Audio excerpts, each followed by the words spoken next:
और इस कड़ी में हमारे साथ आज दीपक शेनॉय, फाउंडर एंड सीईओ कैपिटलमैन की जुड़ चुके हैं इस वक्त। दीपक जी नमस्कार, कार्यक्रम में स्वागत है। दीपक जी, कहीं ना कहीं एक बाजार ये जो है एक सेंस लेके चल रहा था कि इस बार आउटकम क्या होगा, कितने डिजिट्स, कितने नंबर्स आई थिंक एनडीए को मिलेंगे या अपोजिशन को मिलेंगे, लेकिन ये सडन आई थिंक फॉल का कारण क्या है?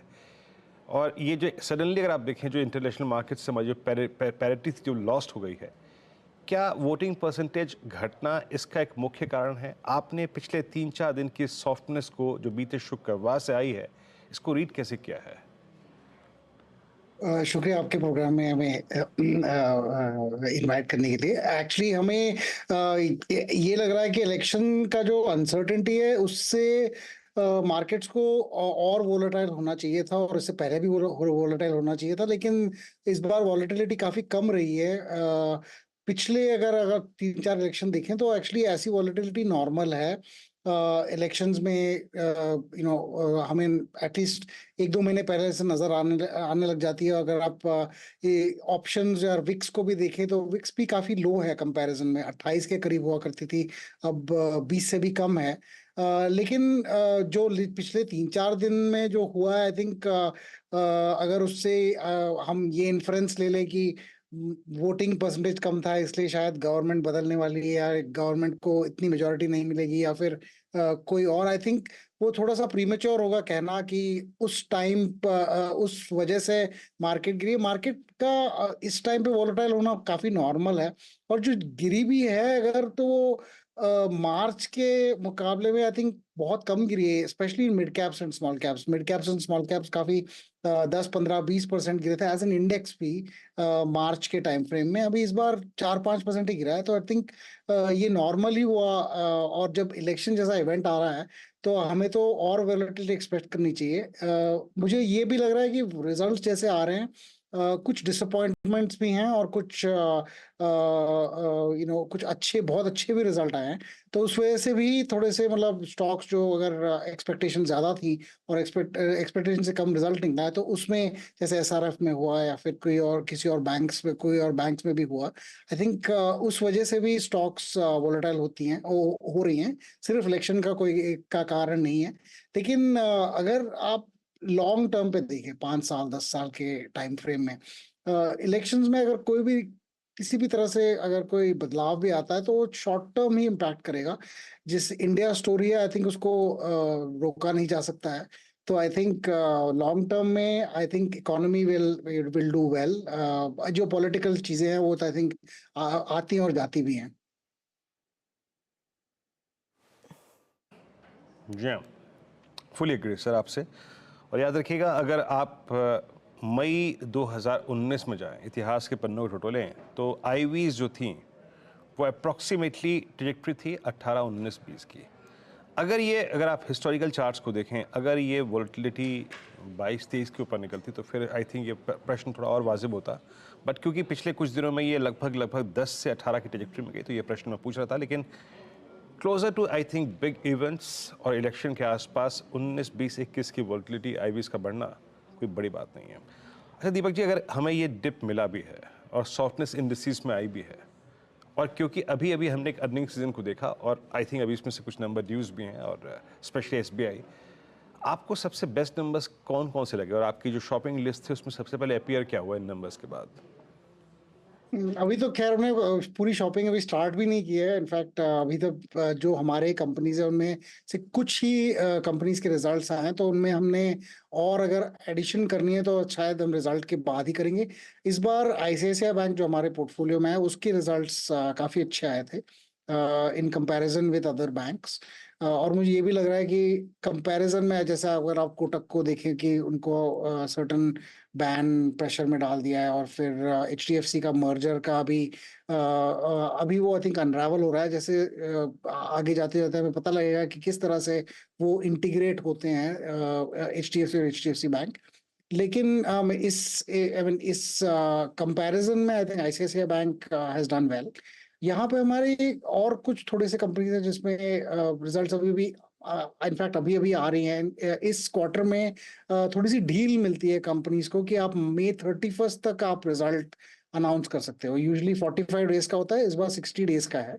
सो कुछ और results I think rest of the month मई में आएंगे और उसी हिसाब से हम और पोजीशंस लेंगे। अभी तो हमें ये लग रहा है बिल्कुल कि जो हमारी core manufacturing, high and manufacturing या फिर ऑटो की जो थॉट प्रोसेसेस हैं, वहां पे काफी डिसेंट रिजल्ट्स आए हैं जहां तक आए हैं। आज आई थिंक हीरो मोटोकॉर्प का भी आया था कल, ये which is about 20% earnings growth. काफी देर बाद उन्होंने डिसेंट सा ग्रोथ दिखाया स्टैंड अलोन में। इस वजह से हम एक्चुअली सारे कंपनीज को इसलिए देख रहे हैं कि एज अ सेक्टर कि कैसे परफॉर्म करेंगे और इंडिविजुअल कंपनीज कैसे परफॉर्म करेंगी इन कंपैरिजन। अभी तक सारे सेक्टर्स के रिजल्ट्स नहीं आए, पर मुझे honestly Indian manufacturing, core manufacturing sector पे आई थिंक हमें ध्यान ज्यादा देना चाहिए इस क्वार्टर में। और जिस तरह से जैसे कुछ कंपनीज सुपर नॉर्मल रिजल्ट्स दिखा रही हैं, उनको जरा ध्यान से देखना चाहिए। हम उनमें हमारी पोजीशंस बनी हैं, हम शायद इसमें और ऐड करेंगे। दीपक, गुड आफ्टरनून। आप वो इंडिया स्टोरी की बात कर रहे थे और एक चीज़ जो इंडिया स्टोरी से मिसिंग थी वो थी रूरल डिमांड। लेकिन सारे जो एफएमसीजी प्लेयर्स के कॉन कॉल में बात छिड़ी इस बारी, वो प्राइमरीली वो रूरल डिमांड की थी। क्या फिर भरोसा फिर लौटता हुआ दिखाई दे रहा है एफएमसीजी पर? और कंसिडरिंग ये पूरा सेक्टर एक लैगर रहा था, with HUL being the worst performer, क्या अब समय आ गया है कि ये थोड़ी सी लीडरशिप पोजीशन में आएंगे?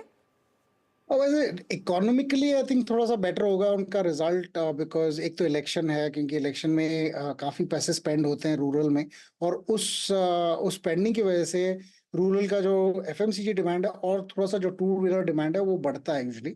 लेकिन मुझे ये नहीं लगता कि इसमें बहुत ज्यादा ग्रोथ है। इस क्वार्टर को अगर आप छोड़ दें तो ये 10, 12, 13% का ही ग्रोथ दिखाएगा ये सेक्टर। यहाँ पे इन्फ्लेशन भी इंडिया का कम होता जा रहा है।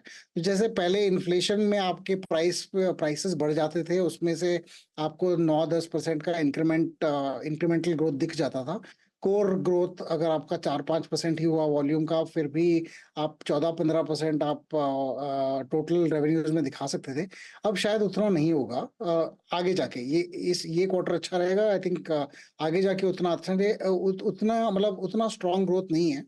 और इन कंपनीज के जो प्राइस टू अर्निंग्स रेशियो या फिर ईवी टू एबिटा रेशियोज हैं, इनके ये रेशियोज बहुत ज्यादा है। Even even after the fall HUL का जो रेशियो अभी भी 60 से ऊपर है। ये 30-40 के हुआ करते थे। आई थिंक उस रेंज पे ट्रेड होने चाहिए।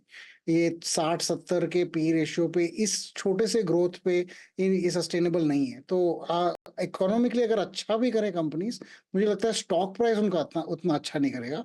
तो थोड़ा सा ध्यान से देखना चाहिए। डेफिनेटली नॉट एन एचयूएल, पर छोटे से अगर छोटे एफएमसीजी है जहाँ पे 30-40% का ग्रोथ आ रहा है, वो मार्केट शेयर उठा रहे हैं, नए प्रोडक्ट एरियाज में हैं, तो शायद वहां पे बन सकता है। पर यहाँ आई थिंक लार्ज एफएमसीजी में शायद उतना स्टॉक प्राइस में उतना बढ़ावा नहीं आएगा मेरे हिसाब से। तो लेट्स सी हाउ दिस पूरा पॉकेट प्लेज आउट। अच्छा, एक स्पेस जिस पर मैं आपसे राय लेना चाह रही थी, और हाल फिलहाल में क्विक कॉमर्स में जिस तरह का एक्शन बना, ब्लिंकिट हो, जेप्टो में, काफ़ी चर्चा हो रही थी। एक तो what Blinkit is bringing on board for Zomato, वो नंबर्स में साफ हो जाएगा परहैप्स जब वो परफॉर्मेंस आएगा। जोमैटो पर आप ब्लिंकिट को कैसे वैल्यू कर रहे हैं? क्योंकि मैं वो गोल्डमैन की रिपोर्ट पढ़ रही थी, किस तरह से वैल्यूएशन 2 सालों में आसमान छू रहे हैं, ओवरऑल एसओटीपी वैल्यूएशन जिस समय मिल रहा है उस पर्टिकुलर क्विक कॉमर्स एंटिटी को। तो हमारे पास जोमेटो है तो एक तरह से बायस है, लेकिन मुझे ब्लिंकिट का बिजनेस उतना अच्छा नहीं लगता जितना आई थिंक रिपोर्ट्स में देखने को आया है। एक ये जरूर है कि ये जो क्विक कॉमर्स और इमीडिएटली आपको 10 मिनट में जो भी आपको चाहिए मिल जाएगा, वो ठीक है एक तरफ से। एक बिकॉज एक हैबिट फॉर्मिंग चीज़ है कि अगर आप हैबिट बना लें कि 10 मिनट में मिल ही जाएगा तो आप ऑर्डर कर दें, तो उस वजह से प्रॉफिट्स आने लग जाएंगे। ये लेकिन रेस्टोरेंट बिजनेस के मुकाबले में अलग चीज़ है। रेस्टोरेंट बिजनेस में कोई इन्वेंट्री नहीं होता है। इन्वेंट्री और सारा जो कोर मैन्युफैक्चरिंग का काम होता है वो सिर्फ होटल्स और रेस्टोरेंट्स करती हैं। लेकिन इस बिजनेस में, ब्लिंकिट में, इन्वेंट्री का कॉस्ट पूरा आपके ब्लिंकिट पर ही आता है। इवेंचुअली जो अभी ग्रोथ नजर आ रहा है, इवेंचुअली जैसे ग्रोथ बढ़ता जाएगा, आपको इन्वेंट्री के लॉसेस और राइट ऑफ्स नजर आते जाएंगे ओवर टाइम। अभी तो ग्रोथ स्टोरी है तो काफी मतलब स्ट्रांग है, लेकिन इवेंचुअली ये आप देखिए, ये पर्टिकुलर एरिया जो किराना वाला एरिया है, ये इंडिया का सबसे ज्यादा कॉम्पिटिटिव सेक्टर है। आप पीछे जाएंगे, अगर आप बड़े फॉर्मेट रिटेल को भी देखें, उन्होंने किराना शॉप को कभी एक्चुअली रिप्लेस मीनिंगफुली रिप्लेस नहीं किया है। आई थिंक ये हमारी सेक्टर है जो बहुत कॉम्पिटिटिव है, और यहाँ पे आप बहुत सारी अलग चीजें होंगी इस सेक्टर में कॉम्पिटिटिव प्रेशर के हिसाब से, और इन्वेंट्री के जो कॉस्ट आएंगे, इवेंचुअली इस बिजनेस को relatively low margin and effectively eventually low growth भी हो जाएगा इसमें।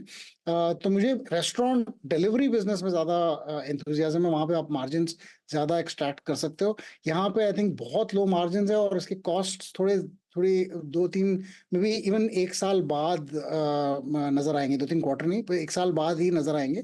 तो आई थिंक अच्छा है कि मार्केट एक्साइटेड है, थोड़े से इनोवेशंस भी आएंगे इस स्पेस में, लेकिन मुझे लॉन्ग टर्म में ये बिजनेस उतना अच्छा नहीं लगता जितना उनका core delivery business. On the inventory front तो आजकल एक और चीज जो काफी वायरल हो रही है कि जेप्टो ने 2 सालों में वो कर दिखाया है जो डीमार्ट को 9 से 10 साल लगे, और जल्द से जल्द जेप्टो डीमार्ट को पीछे छोड़ देगा। वो भी फिर theory, I am assuming you are not buying. Well, if you pay your customers, आप कस्टमर को पैसे देके बोलोगे कि आप मेरे प्रोडक्ट्स ले लो, फिर तो कोई भी डीमार्ट को कभी भी इनफ पॉकेट्स के साथ तो बीट कर ही लेगा। आप जेप्टो से कुछ खरीदो, हम खरीदते हैं क्योंकि वो डिस्काउंट दे देते हैं कि अच्छा, आपने ये जो कोल्ड ड्रिंक लिया उसमें आपका 10% डिस्काउंट है, आप ऐसे पे करोगे तो 50% 50 रुपये और डिस्काउंट। मिला मिला के आई थिंक लॉस ही हो रहा है, और क्योंकि वो डिलीवरी आदमी को भी दे रहे हैं, और फिर होलसेल में उस रेट्स, उतने कम रेट्स तो है नहीं कि आप इसमें प्रॉफिट कमा लो। तो बेसिकली आप कस्टमर को पैसा देके आप अपने वॉल्यूम्स बढ़ा रहे हो, तो आई थिंक वो उससे तो आप जितना पैसा आपके पास है आप यूज कर लोगे, उसमें वॉल्यूम्स तो दिखाई दोगे, पर जब प्रॉफिट का टाइम आएगा फिर आप कैसे दिखाओगे, बिकॉज वहां पर डीमार्ट बहुत कम्पिटिटिव है। और जब आप प्रॉफिट लेने आओगे, क्या डीमार्ट जैसे लोग चुप बैठेंगे कि हम नहीं करेंगे ये बिजनेस? क्योंकि वो शायद अभी उस हिसाब से बिजनेस नहीं कर रहे हैं, क्योंकि किसको पैसा लूज करना है कंपटीशन में। लेकिन इवेंचुअली जब ये बिजनेस में प्रॉफिट मार्जिन आ जाएगा, तो रिलायंस, डीमार्ट, ये सारे जो लोग हैं वो भी आ जाएंगे अपने ऑफरिंग के साथ, और प्रॉफिट मार्जिन उसी तरह से उसी हिसाब से छीन लेंगे। I think you should not read so much into the numbers कि अच्छा जेप्टो ने इतना अच्छा किया है, पर उसकी वजह और उसका जो कारण है वो लॉसेस लेने की वजह से कस्टमर को इफेक्टिवली कस्टमर को आपने आपने कम पैसे से खरीदा है, पर वो कस्टमर आपका लॉयल नहीं बनेगा। आपको जब आपका अपने प्राइसेस बढ़ा दोगे, तो वापस किराना, वापस डीमार्ट, वापस दूसरे शॉप्स के पास जाएगा। दीपक, शुक्रिया हमारे लिए समय निकालने के लिए। It's always your pleasure speaking to you. Deepak